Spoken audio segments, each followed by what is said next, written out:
Olá pessoal, hoje vamos falar aí sobre o panorama do design de imóveis no Brasil. Tá? Sou o professor especialista Aldeci Costa, sejam bem-vindos a mais essa aula que faz parte da disciplina de desenho técnico de imobiliário. Ok? É importante nós sabermos como se dá historicamente o desenvolvimento do design de imóveis no Brasil, porque isso impacta diretamente nessa função que vocês aprenderão aqui nessa disciplina, que é o desenho técnico de imobiliário, né? E por isso interessante observarmos quais são aí as vertentes de mercado relacionado ao mobiliário. O que é mobiliário? O que abrange? Que tipo de mobiliário nós temos? Quais são os mais vendidos? Né? O que é que se teve de desenvolvimento de mobiliário? Quais os tipos de mobiliário que tivemos ao longo da história do Brasil? Tá? Bom, eu gosto muito de trabalhar com a etimologia das palavras, né? Então, todo título que eu coloco numa palestra, numa apresentação, eu procuro buscar embasamento, né? Então, panorama do grego, pan significa total e orama significa vista, ou seja, uma vista total. Panorama, então, tem esse significado, uma vista ampla, uma vista total. Ou seja, quando eu falo de vista total, então eu estou falando do Brasil como um todo, da história do Brasil como um todo, tá? Desde a colonização até os dias atuais, certo? Bom, aqui é a nossa cidade, né? Paragominas, onde também tem um histórico na área de movelaria, tá? Então merece esse destaque aqui na nossa aula, tá? Então, panorama do design, né? Então, o design, você já sabe, mas não custa nada a gente também justificar aquele título, né? É a atividade responsável pelo planejamento, criação e desenvolvimento de produtos e serviços. Isso é um conceito, não estou dizendo que é o conceito de design, mas que também nos serve nessa disciplina, né? Porque a nossa disciplina de desenho técnico de imobiliário, mais uma vez enfatizando, também trata do planejamento, também trata da criação e desenvolvimento de produtos, no caso, mobiliário. Ok? Bom, então temos algumas peças ícones do design mundial, né? Peças do Philip Stark, apenas para exemplificar essa questão do planejamento e desenvolvimento de produtos. Tá? O móvel é um equipamento destinado a acomodar o corpo humano e a estocar ou apoiar objetos em superfícies horizontais. Tá? Então essas são as funções básicas aí de um móvel. Tá? Nós temos aí algumas cadeiras como exemplo, né? Cadeiras também ícones do design mundial. Tá?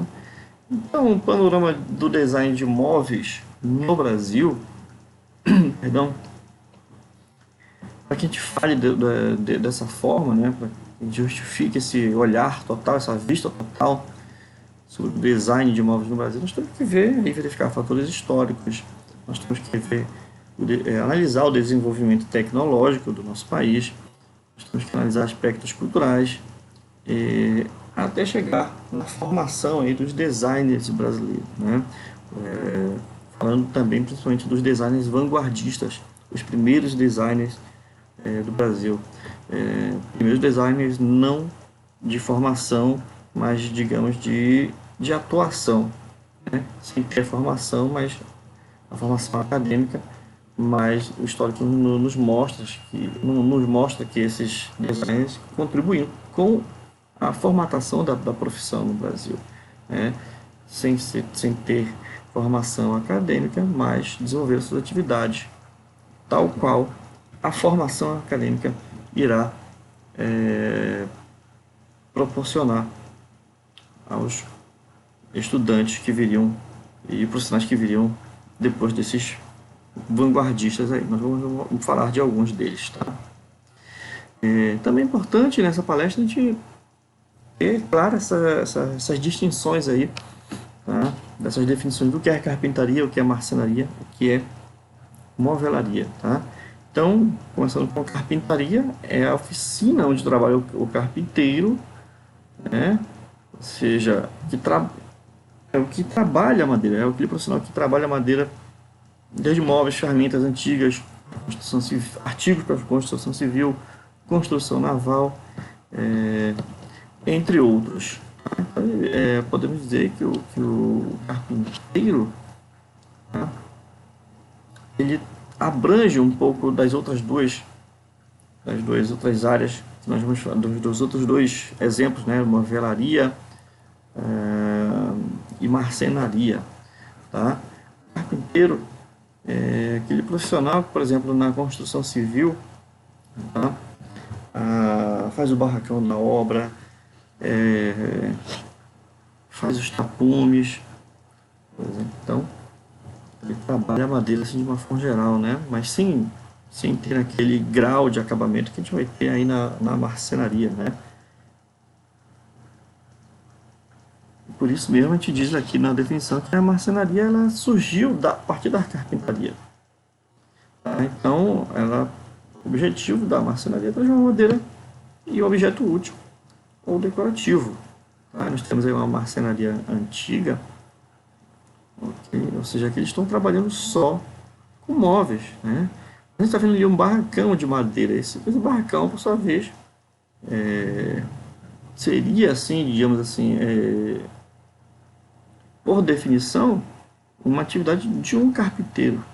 Um carpinteiro que fez lá a porta, fez a janela, tá? Trabalhou a madeira em uma escala maior que a movelaria. Tá? Então, por conta disso, a gente pode dizer que a carpintaria abrange a marcenaria, como a gente viu aí na definição, que a marcenaria surgiu a partir da carpintaria.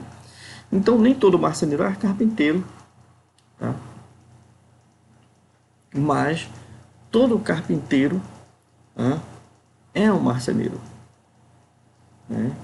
Aí você pode dizer, há controvérsias. Sim, todo carpinteiro é um marceneiro, porém, digamos assim que o carpinteiro, apesar de saber fazer móveis, ele não vai ter a mesma desenvoltura que um profissional específico da marcenaria, que trabalha com acabamentos,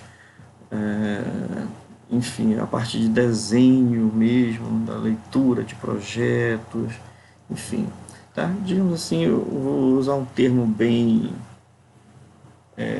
não muito apropriado, mas digamos assim que o carpinteiro é aquele profissional mais grosseiro, entre aspas, não é um termo muito bonito de se falar, mas apenas para distinguir, nem o termo mais correto, mas para que vocês só entendam, né? Que o carpinteiro não vai ter esse mesmo acabamento aí que o marceneiro vai ter. Mas a vista que a marcenaria hoje, ela não trata só da matéria-prima, sendo a madeira, né, a principal. Então, nós vamos ver aí outros tipos de materiais. Tá? A marvelaria é o estabelecimento onde se vendem os móveis, ou seja, o local onde eu vou comercializar aquela produção da marcenaria. Tá?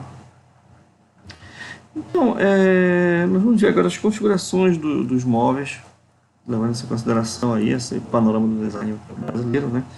Então, desde sua colonização, até os tempos atuais, nós tivemos aí o vislumbre de todos esses tipos de móveis, todas essas configurações ao longo da história, né, do Brasil. Móveis rústicos, móveis artesanais, móveis seriados, móveis modulados, móveis sob medida, móveis multifuncionais, móveis comerciais, institucionais, urbanos e conceituais. Né? Essa configuração aí eu elenquei, né, levando-se em consideração aí a nossa história, tá? Aqui eu não peguei especificamente nenhuma bibliografia, né? Algo que eu coloquei, levando em consideração aí as minhas pesquisas. Tá? Então, o móvel rústico é aquele móvel que é pouco trabalhado em termos de acabamento, né? Você tem uma matéria ainda em natura praticamente, sem muito tratamento, né? Sem muito lixamento, né? Estado mais bruto, mais natural, como esse móvel que a gente está vendo aí essa mesa, né? Móveis rústicos geralmente não levam em consideração aspectos ergonômicos no que diz respeito ao peso e até mesmo a escala, né? De dimensões das peças, transporte, né? Geralmente são peças únicas, super complicadas de transportar, mas que tem alto valor comercial, né? O móvel artesanal já é aquele móvel que tem um grau maior de acabamento em relação ao móvel rústico, que já vai utilizar fibras naturais, tecidos, tá? Que também, hoje em dia, nós temos muitos móveis seriados, né, inspirados em móveis artesanais. Tá? Porém, o móvel artesanal, diferente do móvel rústico, ele chega até ser até ter uma pequena série, né, de fabricação. Os artesãos já tem um modelo padrão digamos, desse móvel, como, por exemplo, né, dessa foto nesse conjunto aí, né? Incorre até um padrão, já existe aí um pensamento de design, né, de padronização das peças, padronização das montagens. Eles conseguem ter uma linha de produção, porém sem ainda chegar ao mesmo patamar de uma produção industrial, tá? Em pequena quantidade. Aqui é um móvel seriado, né? A gente está vendo aí um móvel em MDF, que é feito industrialmente, com maquinário, né, próprio, né, com equipamentos específicos, né, para perfuração, para laminação, né, para acabamento, pintura, ok? Então, o móvel seriado é aquele móvel que você encontra nas lojas, nos magazines, né, na parte de dormitórios, móveis para cozinha. Então você vê muito móvel seriado, aquele móvel que já vem pronto, tá? Que você leva em consideração o espaço que você tem disponível na sua casa, tá? E às vezes a casa tem que se adequar, né, a esse móvel, a organização às vezes do layout da casa, ele vai acabar sendo influenciado pelo tamanho do móvel que você compra, né? Isso é bem interessante, tá? Então, o móvel seriado não é necessariamente só o de MDF, tá, gente? Nós temos aí os móveis feitos de metalon, nós temos os móveis feitos de ferro mesmo, né? Na linha tubular, tá? De aço, enfim. Nós temos aí diversos materiais empregados no desenvolvimento desses móveis seriados. Que os chamados modulados, né? Os famosos. Cada dia cresce mais esse mercado, né? Nós vamos ver esses números no final. É aquele móvel feito de acordo com uma modulação padrão. Geralmente as empresas que trabalham com esse tipo de móvel, elas têm uma modulação padrão, alturas padrões, profundidades padrões, tamanhos específicos, né? Componentes específicos dos móveis, né? Todos padronizados, né? Puxadores, corrediças, dobradiças, ok? Então são modulados, tá? Por conta disso, desses tamanhos padrões, né? Cada fábrica, cada movelaria, digamos assim, cada empresa tem o seu módulo padrão, tá? Módulo de cozinha, módulo de guarda-roupa, tá? E geralmente não, via de regra é utilizado aí o programa chamado Promob para se trabalhar, né, com esse tipo de móvel. O Promob ele já vem tudo padronizado, né, gente? Ele já te dá aí uma divisão dentro do programa. Quando você inicia, ele pergunta: você quer trabalhar o que? Com cozinha? Você vai projetar o que? Cozinha, sala, banheiro, quarto, é a área de serviço. Então, para cada um desses ambientes, ele já tem um tamanho específico, né, para esses de móveis, né, tamanho específico para esses móveis, de acordo com os ambientes. Então, isso é muito interessante, tá? Muito interessante a indústria de móveis modulados. Tá? Existem os móveis sob medidas, que é um trabalho assim, específico e pontual da marcenaria, né? Quer fazer, aí foge do módulo, do módulo padrão. Você pode até encomendar esse tipo de móvel para uma empresa de móvel modulado, tá? Mas foge um pouco do trabalho específico. Você tem que fugir das medidas padrões pré-existentes para conseguir adaptar o móvel a um espaço que você tem disponível, como por exemplo aí essa parte de baixo da escada. Então, por isso dizemos assim que é um móvel sob medida, né? Peço que vocês coloquem no comentários exemplos de cada um desses tipos de móveis que nós estamos colocando, né? Rústico, artesanal, seriado, comentem aí, tá? Sobre situações que vocês conhecem que se enquadram nessas definições. Tá? Nós temos os móveis multifuncionais, ainda digamos assim, em fase de amadurecimento no mercado, né? A gente vê muito, né, em vídeo do YouTube, mas na prática a gente vê muito pouco isso no mercado. Você vai numa loja, é difícil, por exemplo, um móvel como esse, né? A gente vê muito sofá-cama, esse é o mais comum, tá? De móvel multifuncional, sofá-cama, mas um sofá se transformar numa beliche, né? Deixa no comentário, pergunta que eu faço para vocês aí. Vocês já viram algum sofá que vira beliche em alguma loja, né? Que tipo de móvel multifuncional vocês já viram, né? Eu vou citar um exemplo, né, de quando eu era criança ainda, né? Eu nasci na década de 70, então sou um pouco velhinho já. Na minha casa, quando eu era criança, tinha uma mesa, né, que ela se ampliava, tá? Então ela era tinha uma parte no meio, ela dividida em duas partes. Você abria puxava, digamos, pelas pontas o tampo da mesa, né? E aí embaixo dela tinha uma outra parte que a gente puxava para cima e ampliava o tampo dessa mesa, né? Então pode dizer que é um móvel multifuncional, porque é feito para poucas pessoas e também pode ser utilizado aí como a gente utilizava muito em mesas de decoração para aniversários, por exemplo. Enfim.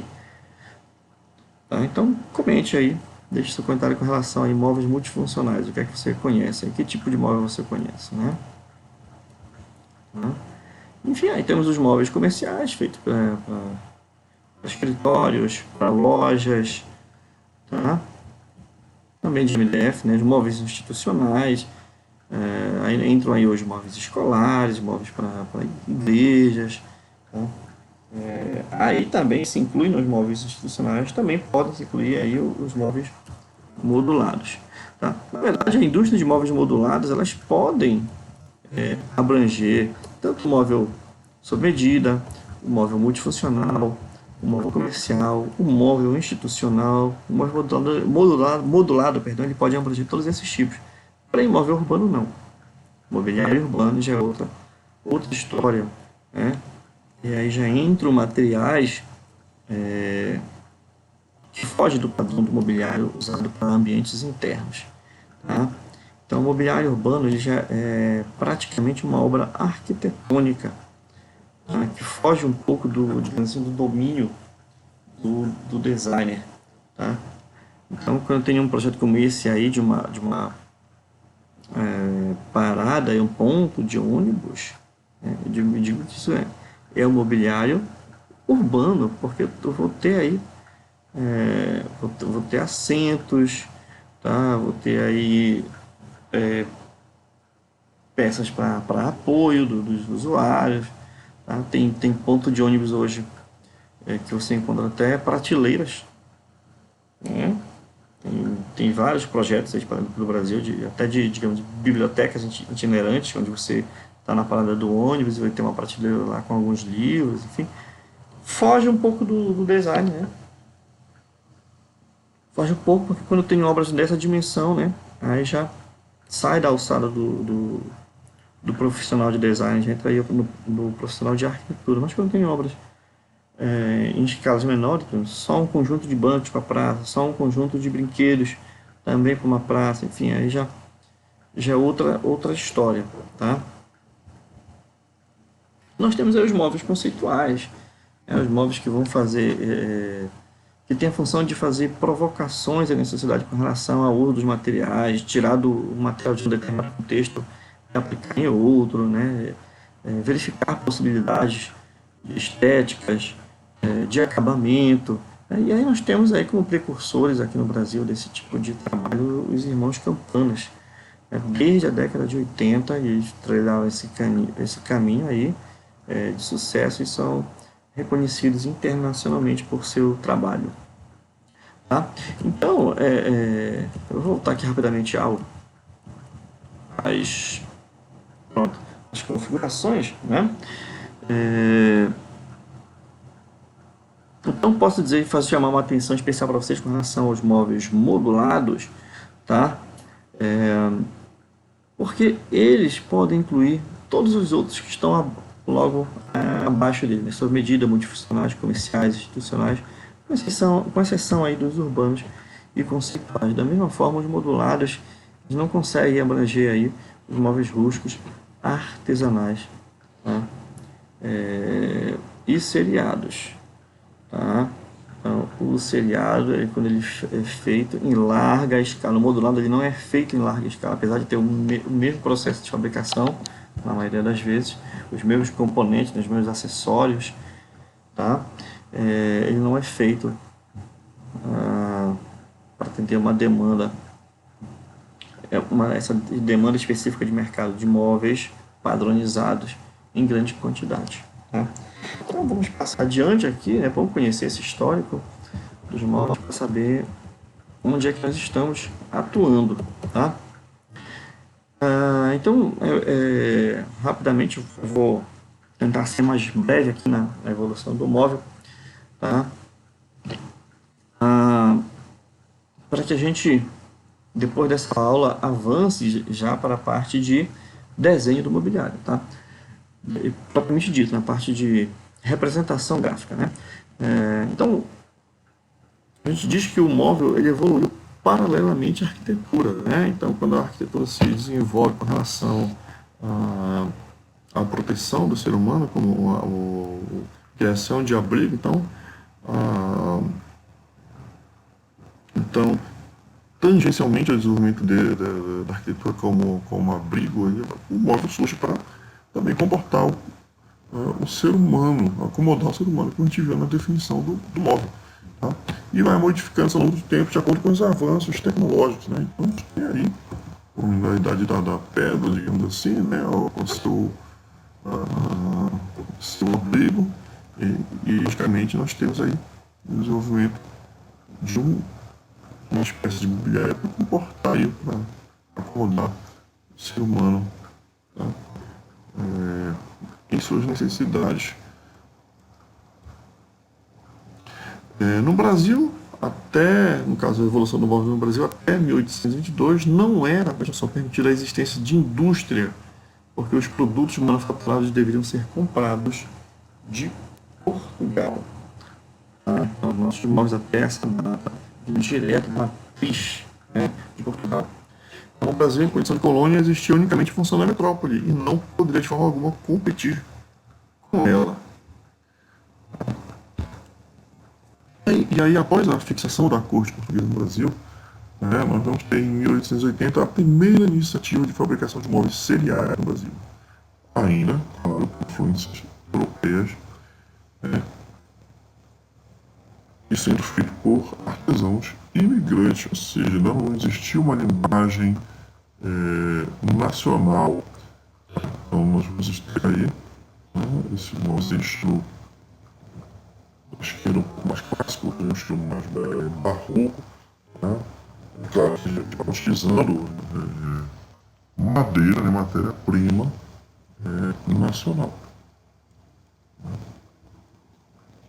Então, aí nós temos uma técnica antiga com pinho, embuia, canela, marfim e couro, né? E surge aí pequenas marcelarias, processos artesanais, né? Ainda feitos normalmente em máquinas a vapor importadas da Europa. Então nós temos aí ainda, né, nessas primeiras décadas de desenvolvimento, né, do móvel ser feito, no caso, em solo brasileiro, né, com influência tanto de maquinário quanto de processos próprios, tá? Em 1890, né, surge aí a Escola de Engenharia e Liceu de Artes e Ofícios, que vai trazer aí a primeira, digamos, formação técnica assim na área de movelaria. Outro evento, tá, já no século XX, né, na Primeira Guerra Mundial, que vai impactar aí na indústria moveleira brasileira, né, no que diz respeito tanto da importação de equipamentos quanto de exportação de materiais para fora do Brasil, de mobiliário para fora do Brasil, né? Isso vai impactar aí a nossa produção local. Então, nós temos aí os primeiros móveis aí dessa época, ok? Tá? E aí nós temos aqui já no século XX, aí, né, a indústria Simo, né, os móveis Simo, que foi uma indústria criada pelos irmãos Zipper, são descendentes de imigrantes vindos da Boêmia, transição da produção artesanal para a Seara e início das atividades em 1912, em Rio Negro, Santa Catarina, com produção de caixas para laranja. Olha só que interessante esses móveis. São bem interessantes aqui. Vocês já não é aqui nesse slide, né? Mas vocês vão ver. Acredito que vocês reconheçam. Vocês reconheçam alguns desses móveis ainda nos tempos atuais. Tá?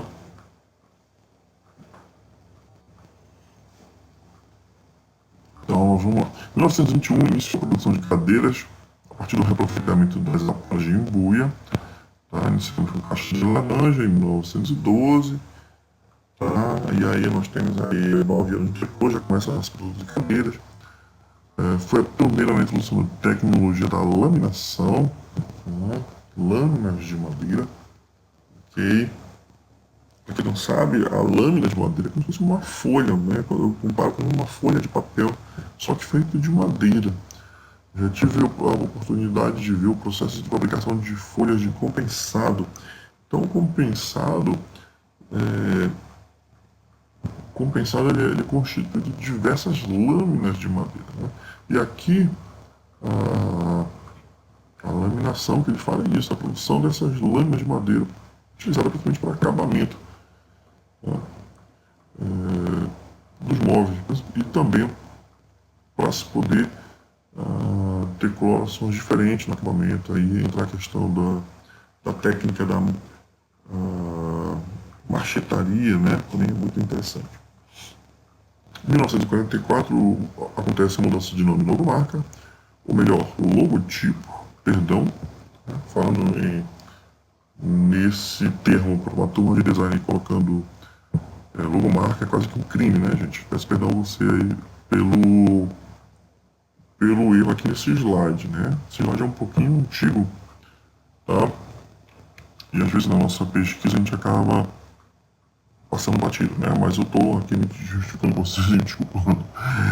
Tá? Em 1944 houve mudança de nome e logotipo, ok?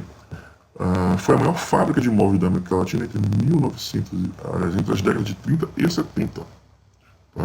E encerrou suas atividades a partir da década de 80, né? Quando entrou em decadência. Entrou em falência, perdão. Então, olha só, gente, isso quase quase 60 décadas, né? Começou em 1912, né? Então começou, enfim, um longo período aí, quase 60 décadas de atuação. Então, perdão, quase 70, né? Começou na década de 10, 12 até a década de 80, né? 70 décadas de atuação, né? Quase 70 anos de atuação aí. Então aí, olha, esses móveis. Esse foi o que eu queria falar pra vocês, né? De ter visto esse tipo de cadeira em algum local, né? Então, era uma cadeira feita dessa forma aí, vinha desmontada, né? Então, o usuário dessa cadeira não compra ela já dessa forma que vocês estão vendo à esquerda, e sim, ela recebe uma embalagem desse jeito aqui. Ok? Olha só que interessante, né? É um processo de design bem interessante, porque está pensando, facilita a produção seriada, né? A produção de peças, facilita a embalagem e o transporte e de fácil montagem. Então, produto de, digamos assim, altíssima qualidade e muito bem elaborado em termos de design. Tá? Outras cadeiras também, como a cadeira de embalo, e aí nós temos aí uma técnica de curvamento da madeira aqui, né? Técnica de laminação, justamente de se escolher um padrão de textura de acordo com a espécie disponível, pode ser empuia, pode ser timborana, enfim, pau-marfim. Você pode curvar a madeira e usar até madeiras diferentes na sua confecção e com o processo de laminação deixar a madeira com um acabamento único, uma coloração única, né? Mais alguns móveis, né? Temos aqui uma evolução, aqui são cadeiras de cinema, essas aqui também são cadeiras de auditório, né? Aqui cadeiras de cinema. E nós já temos uma evolução aqui do móvel com um acolchoado, assento acolchoado, tá? Olha só. Aqui são... Isso aqui é de uma exposição, né, da história do móvel brasileiro. Então, a gente tem aqui móveis já da década da indústria, acima já da década de 50, 60, onde a gente tinha muito esses pés palito aqui. Então, hoje a gente tem muito essa pegada retrô no design de interiores, né? Aqui é a inspiração, móveis Simo. Tá? Olha só. Móveis Simo. Aqui uma propaganda que eu achei interessante colocar, né? Móvel escolar. Né? Carteira, o assento e a parte aqui de baixo como reservatório para guardar os materiais escolares. Tá? Aqui. Um pouco a se desejar em termos de ergonomia, com relação às alturas e adaptação. Né? Adaptação às necessidades individuais do usuário. Tá? Enfim, mas nós não estamos aqui para julgar questões ergonômicas nessa interpretação, né, que fala apenas do panorama do móvel brasileiro, né? Mas alguns móveis aqui nós estamos cima, esse aqui já tem da direita que tem uma cadeira com sistema giratório, aqui uma mesinha de canto, né? Lateral. Nós temos aí a cadeira, as camas patente do Celso Martinez, né, que viveu entre 1884 e 1995, né, que foi a primeira iniciativa de industrialização do móvel moderno no Brasil na primeira década do século XX. Tá? Então, esse sistema tubular aí, tá, onde nós temos peças submedidas e de fácil montagem, né? Então perdão, aqui não é de madeira maciça, tá? Nós temos aí um móvel feito para o mercado popular, tá? De madeira maciça, com peças torneadas. Nós tínhamos aí uma coesão estrutural, né? Nós tínhamos uma linguagem específica aqui, né? Então, um projeto também bem elaborado em termos de design, né? e tinha essa característica da praticidade, da leveza na montagem, no transporte, na fabricação.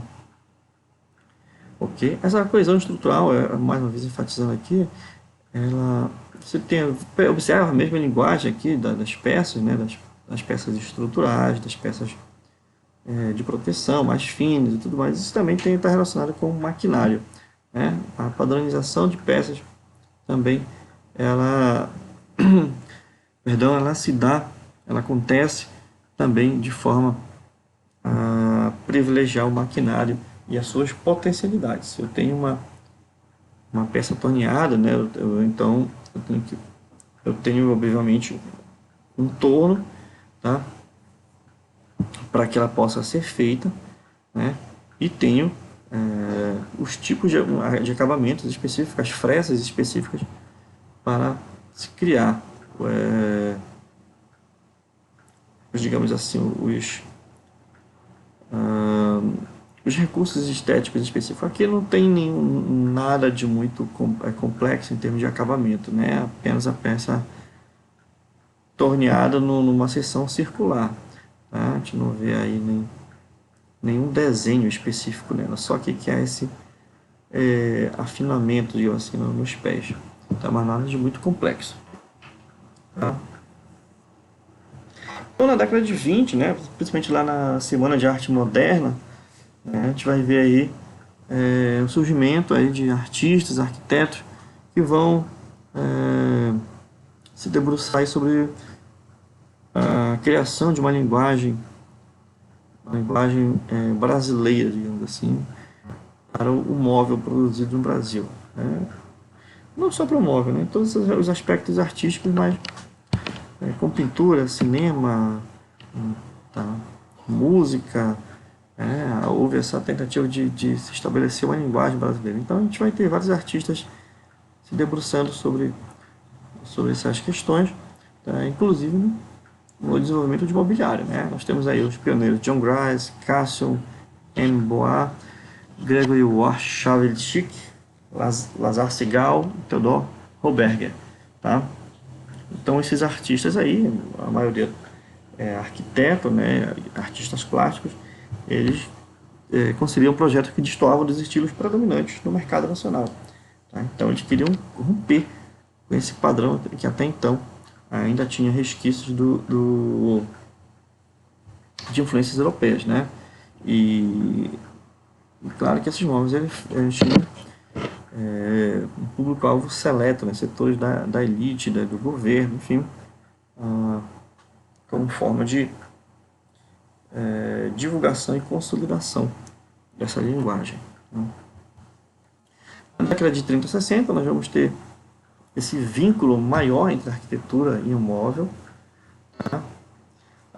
Porque nesse período também há essa consolidação aí da linguagem brasileira, e o arquiteto atuava de forma a desenvolver um projeto arquitetônico de forma total. Projeto arquitetônico total, ou seja, não só a divisão dos espaços, mas também o mobiliário que o compõe. Tá? Então, o projeto arquitetônico nessa época leva em consideração não só o acabamento externo e interno, mas também todo o mobiliário era feito único para cada projeto. Tá? Então nós temos alguns nomes aí no Rio, né, precursores dessa década: Arthur Lício Pontual, Carlo Benvenuto Fongaro, Bernardo Figueiredo, Sérgio Rodrigues, que é esse que está na foto aí na direita, sentado nessa cadeira, que criação dele, né? Já é falecido, mas essa cadeira é um dos ícones de design do Brasil, que é a cadeira mole, que ele fez inspirada na forma de sentar do brasileiro, né? Um sentar mais, digamos assim, que ele afirmava ser mais despojado, uma pessoa mais jogada, assim, apoiando os pés no braço da poltrona, tá? E nós temos outros nomes aí: Sérgio Bernardes e Aida Boal. Em São Paulo nós temos aí Oswaldo Bratic, João Batista Villanova Artigas, Rino Levi e Henrique Efim Midlin. Todos arquitetos, tá? E aí nós vamos ter arquitetos voltados para a produção de móveis, levando em consideração a realidade cultural, né? Levando em consideração aí uma, uma formação em movelaria, né? Já profissionais formados, né? Já no Brasil com a experiência e no uso da madeira.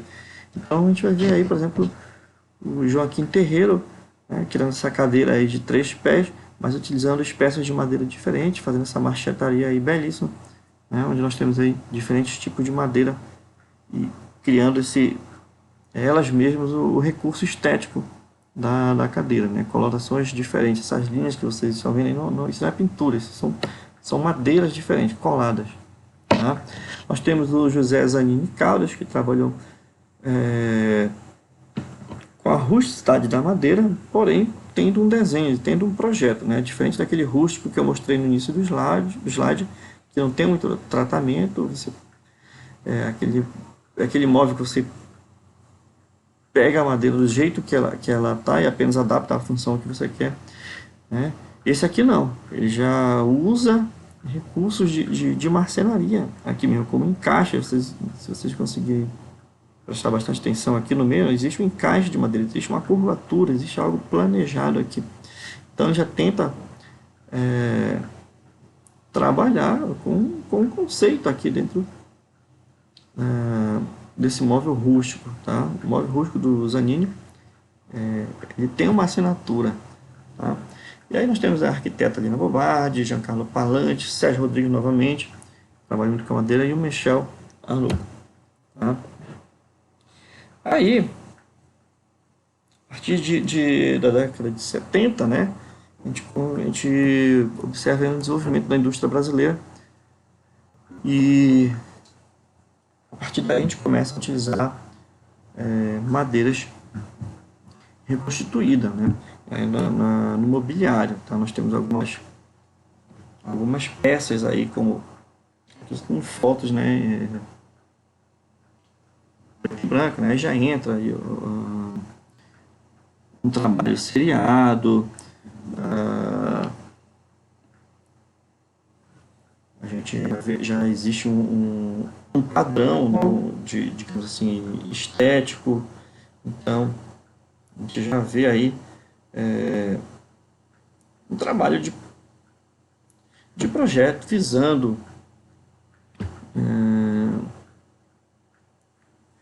o mercado,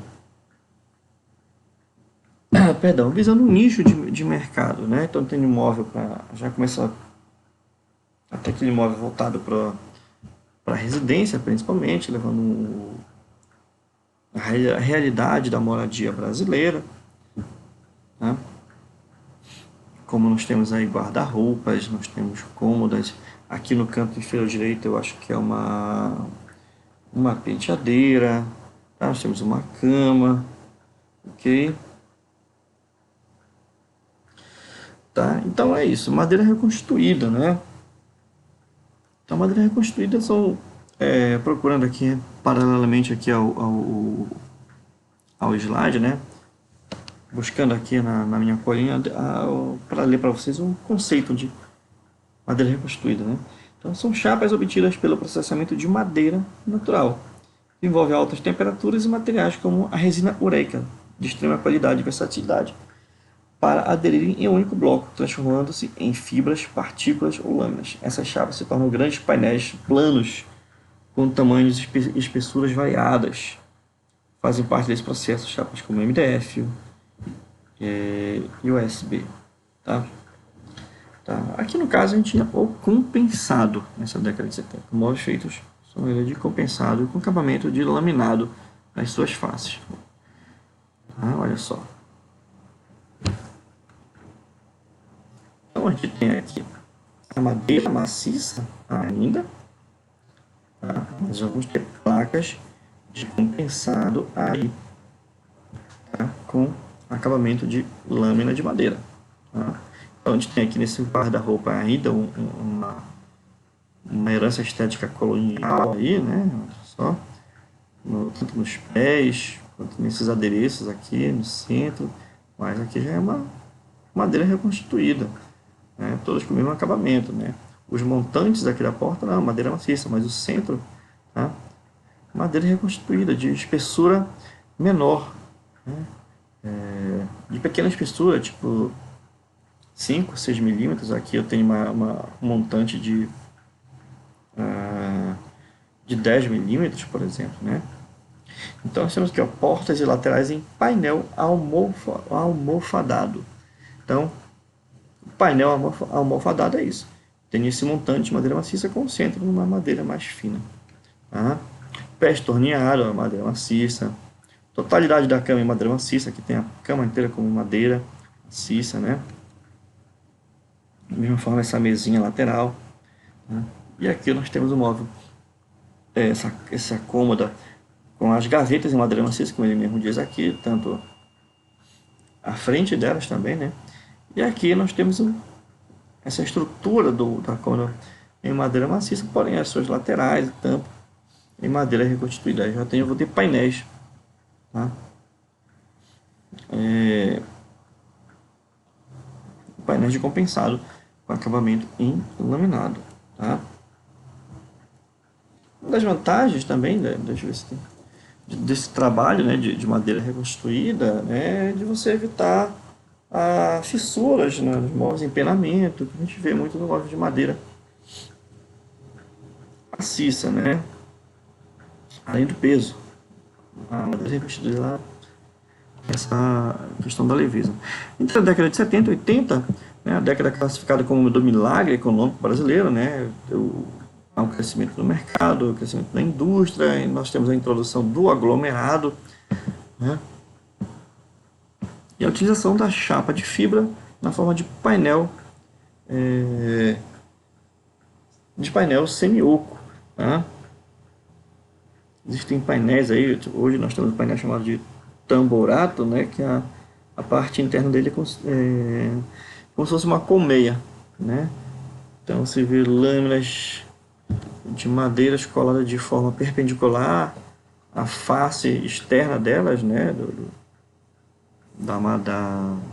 do painel, né, e dentro é oco. Quando você abre é assim, não pensa que é tudo sólido, não, são essas, digamos assim, essas colmeias dentro desses perfis hexagonais, né.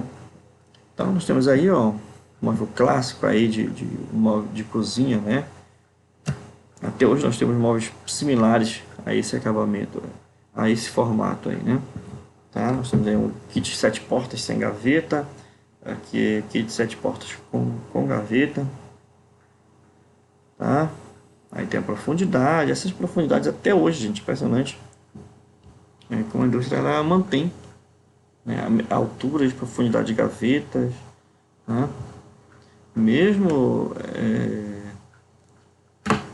a estatura do brasileiro tendo mudado bastante, né? Mas nós temos aí a questão da ergonomia, né, prevalecendo desde então, né?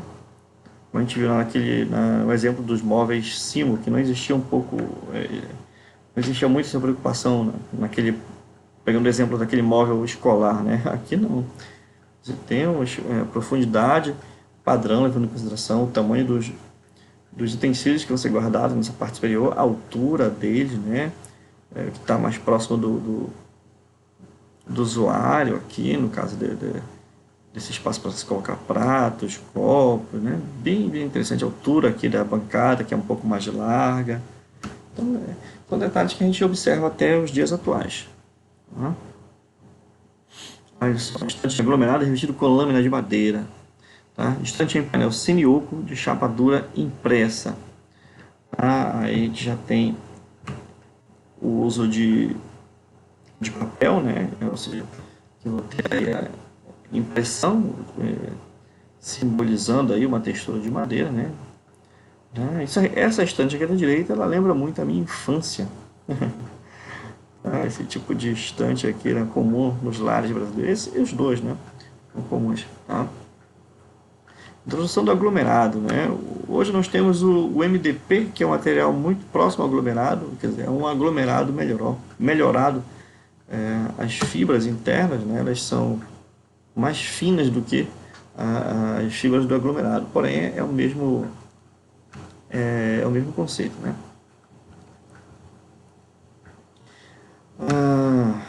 década de 80 e 90, nós temos a recessão econômica, tá? E aí os móveis voltam a ter uma simplicidade maior, tá? Vamos ter os móveis, a introdução dos móveis metálicos, tubulares e móveis de pinos, né? Madeira leve, madeira importada, enfim. Às vezes você se encontra lá no sul do Brasil, né? Não tem que buscar de fora. Então, são móveis mais simples, móveis mais baratos, simples em termos estéticos, mas nem simples em termos de fabricação também, tá? Você vê que não tem uma linguagem muito apurada de design, não tem muito adereço aqui, tudo muito simples. Também é feito ao móvel tubular, aquela questão da montagem, ser fácil, ser leve, o transporte. Então, quem foi criança aí na década de 70, 80, 90, deve lembrar desse tipo de móvel, né? E mesmo quem não tenha nascido nessa época, né, pode ser que ainda tenha, até hoje, né, nas suas casas, esses tipos de móveis, né? Mas a gente tem a questão da durabilidade deles. Enfim, década de 90 e 2000, nós temos aí a chamada globalização, tá?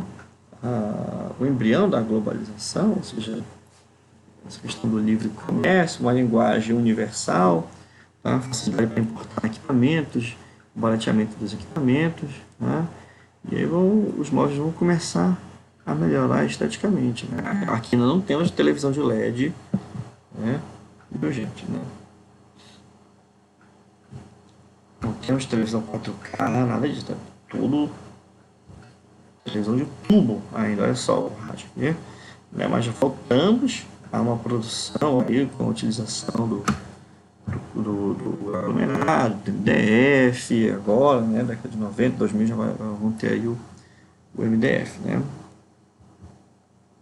Olha só, aí hack de televisão, quer dizer, a gente vai observando que os equipamentos eles vão diminuindo à medida que os eletrodomésticos, os equipamentos eletrônicos vão diminuindo também, né? Então, da estante, nós passamos para o rack.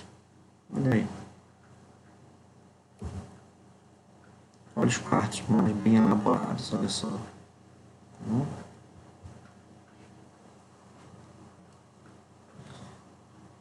Já no novo milênio, né, nós temos a estabilidade econômica, a madeira reconstruída e melhoria nos acabamentos, né, enfim, a tecnologia relacionada ao MDF melhorou bastante, tanto o MDF quanto os acessórios utilizados nos móveis, né, acabamentos, okay? Olha só, temos MDF com móvel tubulado, o que está pela letra D já é só MDF. Eu já consigo utilizar chapas maiores. Já temos uma linguagem mais próxima do que nós vemos hoje em dia. Olha a televisãozinha já na parede, a cozinha. Tá bom? Aí nós temos a tecnologia, a questão dos puxadores. Olha só. Então eu vou ler aqui alguns dados sobre antigos. Não sei para vocês, a palestra é um pouco antiga, mas vou trazer dados aqui da Abimóvel, que é a Associação Brasileira da Indústria de Imobiliário. Em 2008, 12 anos atrás, existem no Brasil pouco mais de 16 mil estabelecimentos. Tá? Temos bem mais hoje. Classificados como indústria de imóvel, empregando cerca de 200 mil pessoas. Então é um mercado gigantesco, né? Porém, aproximadamente 11 mil delas são constituídas de microempresas, com menos de 5 empregados, a maioria com apenas um trabalhador. É a realidade da indústria do imobiliário brasileira em 2008. Tá? Das restantes, pouco mais de 1.000 têm sua linha de produto em catálogo, sendo que estimativamente 300 delas detêm aproximadamente 80% de toda a produção seriada de imóveis, o que revela uma razoável concentração. Uma vez que a atualização da tecnologia empregada vem exigindo cada vez mais altos investimentos.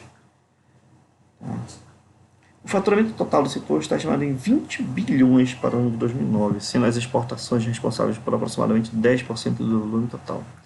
Trata-se, portanto, de um setor de atividade ainda prioritariamente voltado para o mercado interno. Gente, isso aqui que eu estou apresentando para vocês são dados antigos, de 2008, mas a gente consegue perceber ainda,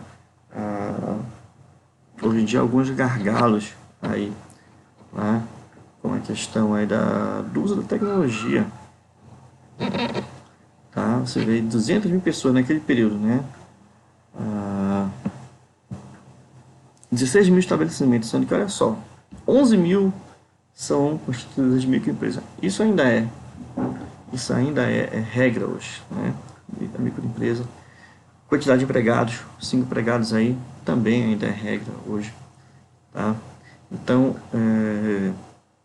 são poucas ainda as empresas que detêm aí a questão do desenvolvimento de produtos em catálogo, tá? E essa concentração aí da produção seriada também ainda algo para poucas movelarias, né? 16 mil, tem 300, olha só a discrepância, hein? Mas eu vou procurar trazer para vocês dados atuais aí da Bimóvel com relação à indústria de imobiliário do Brasil, né? Trago isso para vocês, para que vocês saibam o potencial desse mercado e a importância de você estar trabalhando aqui nessa disciplina o desenho técnico de imobiliário, tá? Então, quase que certeza que você tem um lugar no mercado de trabalho se você for atuar nessa área, tá?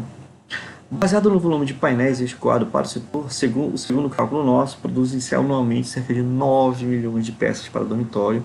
Olha só, isso é muito importante para saber o nicho onde você vai atuar. Entre camas, beliches, armários, cômodas e criados mudos, um número equivalente de estantes e racks para a sala, 12 milhões de peças de gabinete de cozinha, tá? Onde cerca de 2/3 destinam-se à reposição de móveis já existentes e 1/3 à formação de novos lares, resultando num tempo de vida médio de 15 anos para cada móvel, tá? Segundo o Center for Industrial Studies, CSIL, o Brasil participa com somente 2% da produção pífia, né, da produção mundial de móveis, um volume diminuto comparado com o potencial de recursos naturais disponíveis e muito inferior a países de menor população, como a Itália, com 8% de participação, e a Alemanha com 7% de participação.